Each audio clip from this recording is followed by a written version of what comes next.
صبح بخیر باشد دوستانی عزیزم. روز سعید جمعه مبارکتان. ای غریبی در سفر یارت خدا، هر کجا هستی نگه دارد خدا. نیست کسی از حال زارت با خبر، دوستی از حالت خبر دارد خدا. گر نشد آسان کارت غم مخور، مشکل آسان کن به هر کارت خدا. در سرت آید بلای خوف مکن، از بلای بد پناه دارد خدا. همچو یوسف چاه و زندانت کنند، از چاه و زندان و تخت آرد خدا. چون شدی بیماری دردی بی دوا، مایوس بیمار شفاکارت خدا.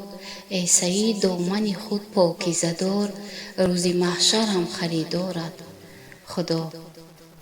دوستان عزیز، در این روز سعید مبارک جمعه و همه شما تمام خوشی های زندگی را تمنا دارم و گفتنیم که این جمعه بر همه اهل کانال، گروه و همه مسلمانان مبارک باشد. خداوند به همه ما امانی تنجی برای کار دهد. با ما باشد.